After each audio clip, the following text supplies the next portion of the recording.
E aí, pessoal? Bom revê-los aqui. Hoje nós vamos tratar de um tema que eu vou chamar aqui de questão feminina. Ou seja, né, para ciências sociais ou mesmo para a história, de certa maneira, qual então seria o papel social da mulher? Então, assim, a gente vai tratar aqui, em linhas gerais, sobre esse papel social da mulher e então levar essa discussão até a chamada segunda onda feminista. A segunda onda feminista é aquela que, ao longo do século XX, vai tratar das questões de gênero, que, claro, estão em voga até hoje.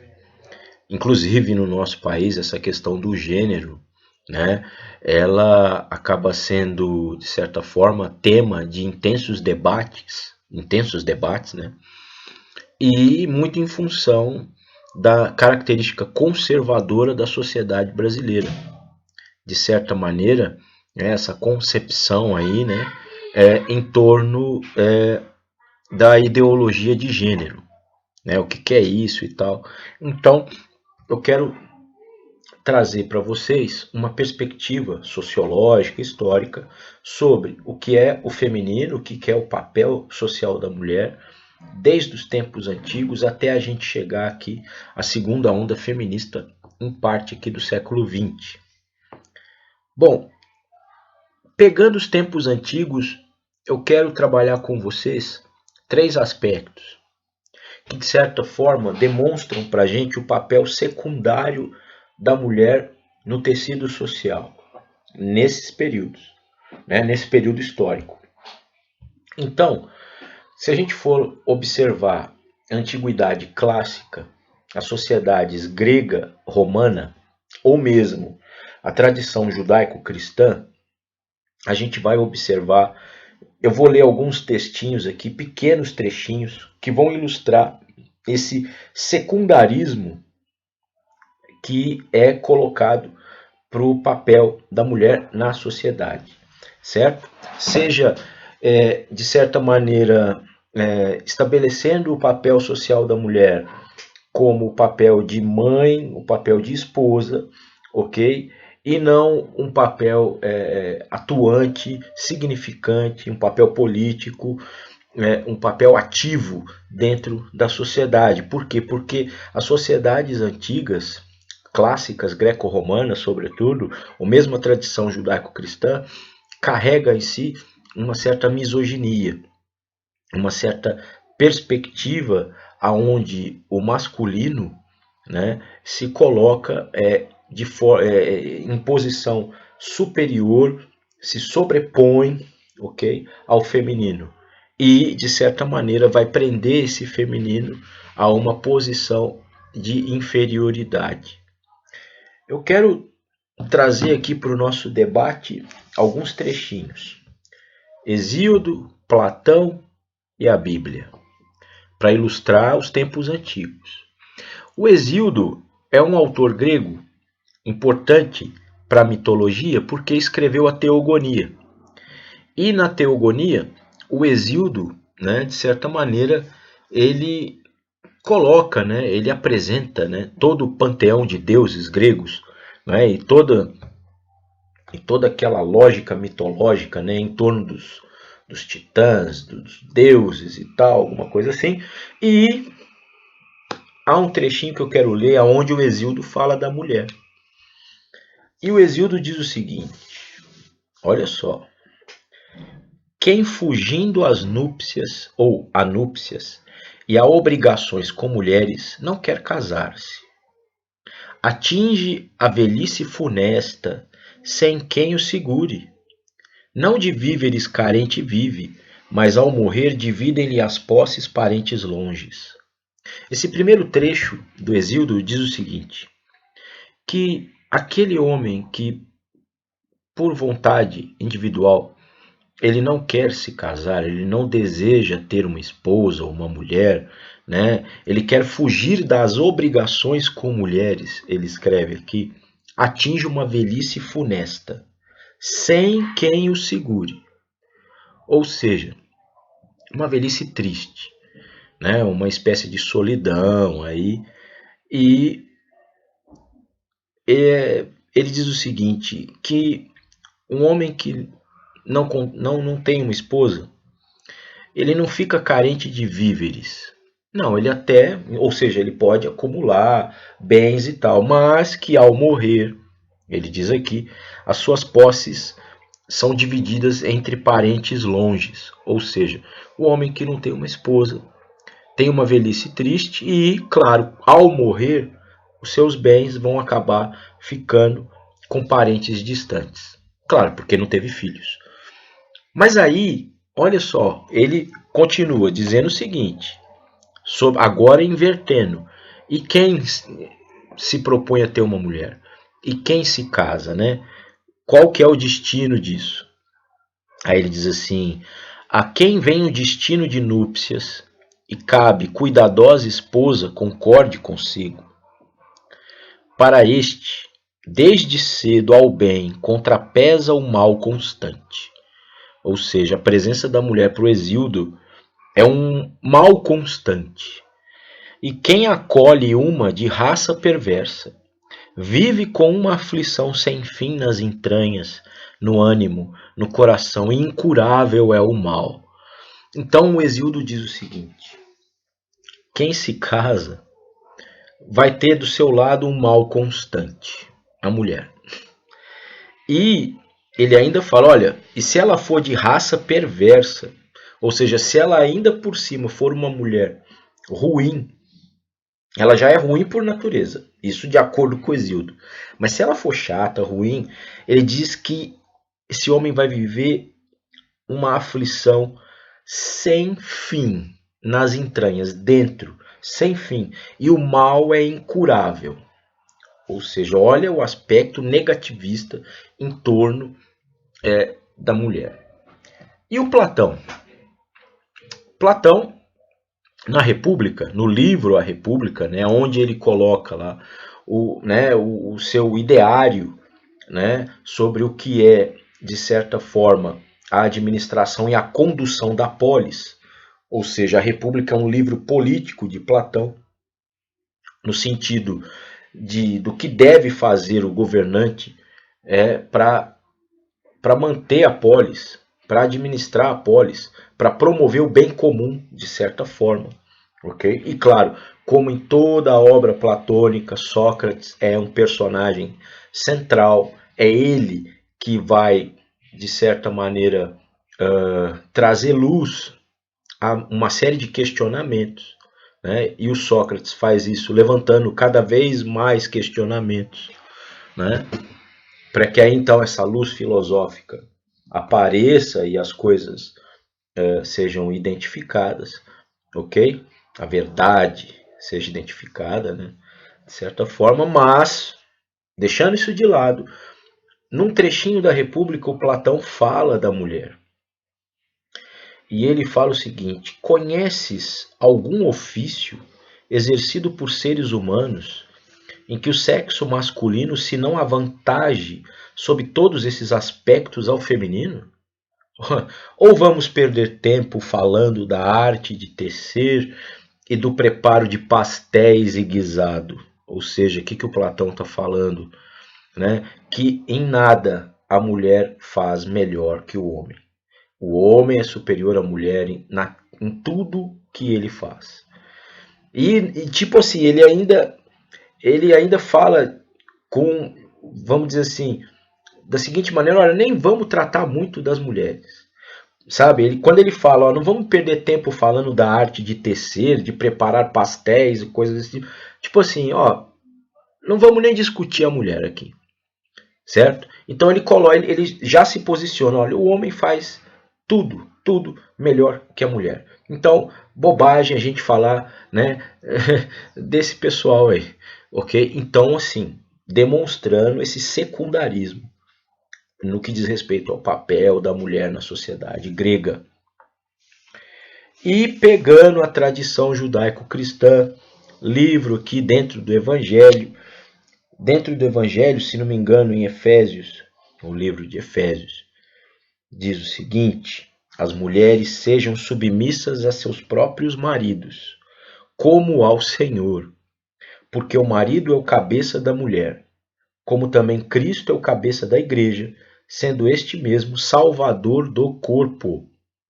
Ou seja, né, que a mulher deve ser submissa, ou seja, é o homem que vai conduzir a família, a condução das coisas é masculina, e da mesma maneira que Deus conduz a nossa vida, ele é o cabeça, o homem é o cabeça da família. Então ele é que vai ser o condutor da vida familiar. Então cabe à mulher abaixar a cabeça e resignadamente seguir as orientações e as determinações do seu marido. Isso é tradição judaico-cristã. Aí você pode pensar assim, poxa, então nos tempos antigos a gente vê isso, na modernidade vai melhorar, né? E não é assim. Mesmo nos tempos modernos, mesmo na época do Iluminismo, no século XVIII, a gente vai encontrar ainda preconceitos, né? Que reforçam essa ideia de incapacidade da mulher, de inferioridade da mulher, de superioridade masculina. Quer um exemplo? Rousseau. Rousseau é um dos maiores gênios do iluminismo, escreveu o Contrato Social, escreveu A Origem da Desigualdade entre os Homens, escreveu uma obra pedagógica que é o Emílio. E Rousseau, ele vai dizer o seguinte sobre a mulher. Ele fala assim, ele faz uma comparação. A procura das verdades abstratas e especulativas, dos princípios, dos axiomas nas ciências, tudo o que tende a generalizar as ideias, não é da competência das mulheres.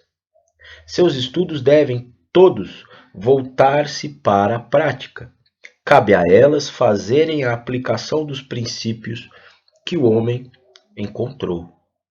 Então, olha só, o que o Rousseau fala? Olha, a mulher, ela é capaz de realizar atividades práticas e só. Ou seja, o fazer ciência, o teorizar, o pensamento abstrato, a capacidade de abstração, de reflexão, de produção teórica é masculina. E que a mulher cabe a ela atividades práticas. É claro que, de uma forma muito sutil e filosófica, o Rousseau está falando que a mulher deve fazer serviços domésticos ou tarefas manuais. E só. E, século XVIII, um pensador iluminista. Ou seja, a situação da mulher não melhora, mesmo nos tempos modernos. Agora, quando que essa realidade começa a se transformar? Essa realidade começa a se transformar no século XIX, pessoal. E essa realidade começa a se transformar no século XIX e vai formar a chamada primeira onda feminista, muito em função de uma luta das mulheres, já de certa forma, né, mais atuantes no tecido social, mas uma luta das mulheres pela igualdade. E essa igualdade no século XIX e no início do século XX, dentro desse princípio de primeira onda feminista, essa igualdade ela se faz em termos políticos. Ou seja, de certa maneira, a mulher busca uma espécie de isonomia. O que é isonomia? Homens e mulheres são ambos cidadãos da mesma natureza. Ou seja, homens e mulheres possuem os mesmos direitos.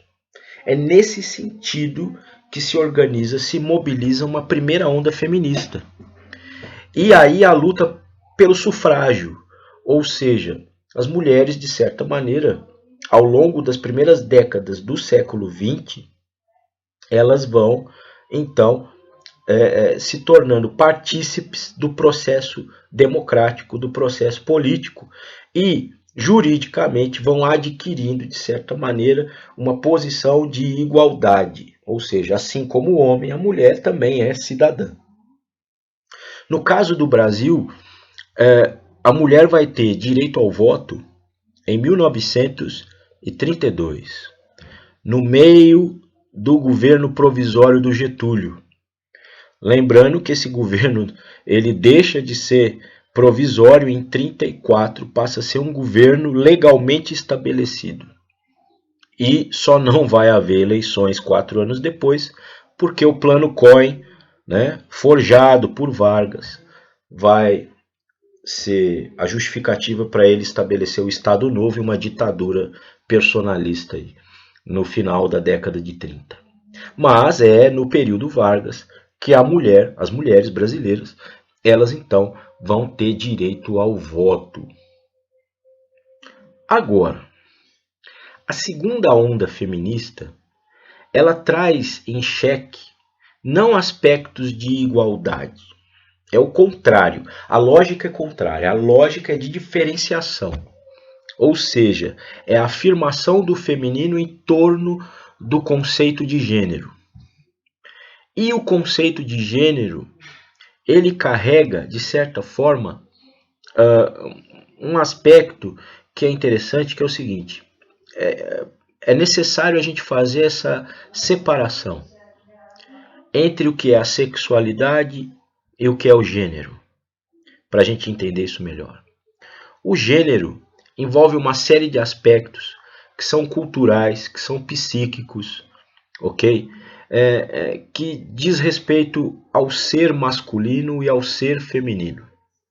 Ser no sentido de ser mesmo, como age, qual deve ser a postura, que é tipicamente masculina e tipicamente feminina. Qual é o papel da mulher e qual é o papel do homem. A gente está fazendo aí uma diferenciação. O que é ser mulher e o que é ser homem, em termos culturais e psíquicos. Ou seja, em termos subjetivos. Já a sexualidade, essa diferenciação, ela não se faz em termos subjetivos. Ela se faz em termos objetivos. Porque na sexualidade, a diferenciação entre masculino e feminino, entre homem e mulher, é tipicamente orgânica. E quando eu falo que a diferenciação é orgânica, eu não falo só nos órgãos genitais, que obviamente são diferentes. Mas eu estou falando de toda uma organicidade, de toda uma fisiologia feminina e masculina. Por exemplo, no caso aí das mulheres, a menopausa ou a menstruação. Apesar que os homens também entram num processo aí chamado de andropausa, mas há diferenciações. Em termos hormonais também e tal. Em termos de cromossomo e tal. Então, ou seja, quando a gente diferencia homem e mulher, a gente está diferenciando, quando a gente fala de sexualidade, a gente está diferenciando em termos físicos, em termos orgânicos, biológicos. E quando eu falo de gênero, eu estou diferenciando masculino e feminino, homem e mulher. Estou diferenciando em termos subjetivos. Ou seja, o que é ser homem, o que é ser mulher. Qual é o comportamento masculino, qual é o comportamento feminino. Ou seja, são aspectos da psique e da cultura. E aí é que vem a confusão e o debate em torno da questão do gênero. Por quê? Porque quando a gente fala em sexualidade, a gente está falando de algo que é inato. Ou seja, você nasceu homem, você é homem. Você nasceu mulher, você é mulher. Fisiologicamente falando, sexualmente falando. E não tem conversa. Não tem meio termo. Falando em termos orgânicos, biológicos. Agora, quando a gente fala em gênero, aí nós estamos falando em subjetividade. Aí é um agir masculino e um agir feminino. É o papel do masculino e o papel do feminino. Aí é a psique ligada a esse comportamento masculino e feminino. E aí as coisas não são tão simples assim. Por quê? Porque a cultura ela não é imutável como a condição orgânica muitas vezes a gente pode encarar que é. A cultura é muito dinâmica. E por essa razão, essa questão do gênero, que na realidade é uma busca pela construção de uma identidade feminina, é isso que ocorre, né? Essa coisa, a ideia em torno do gênero é uma ideia em torno de construir uma identidade pro universo feminino.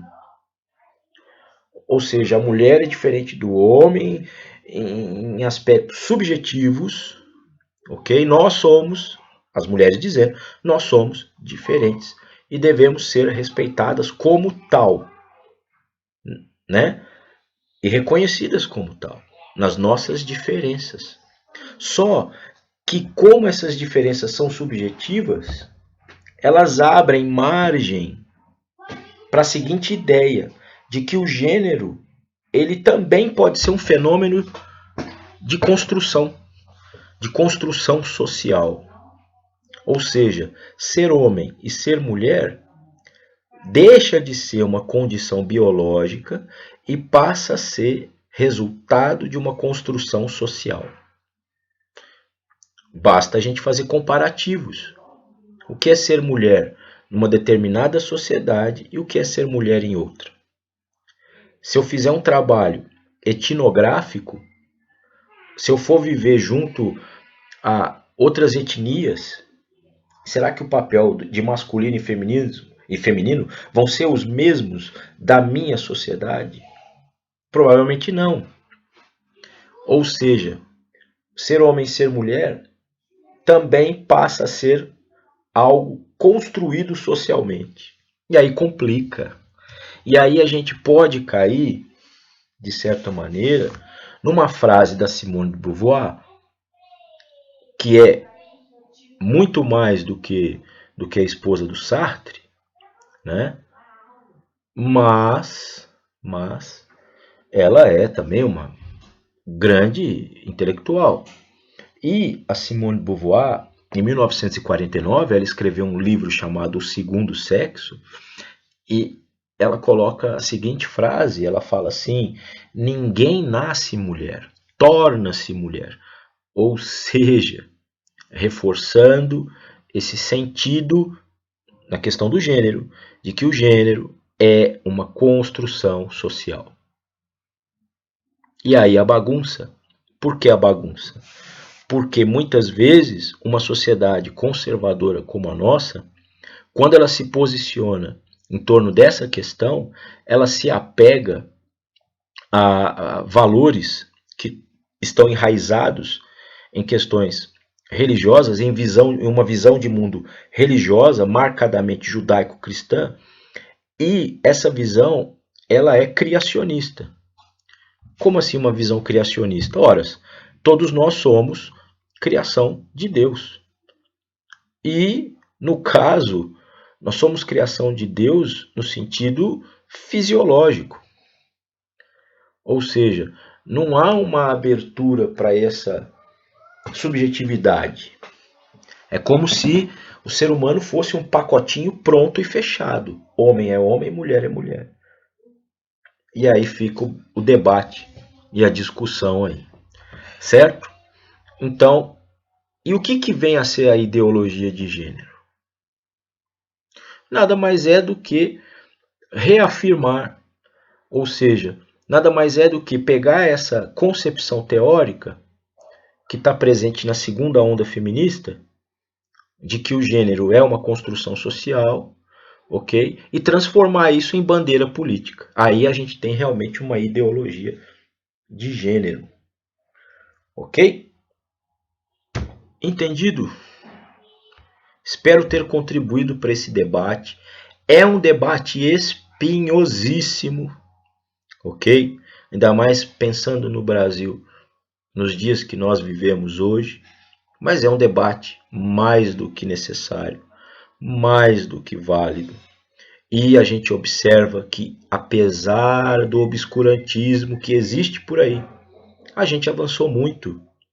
Nós já tivemos uma mulher presidente do Brasil, nós já tivemos mulheres governadoras de estado, prefeitas.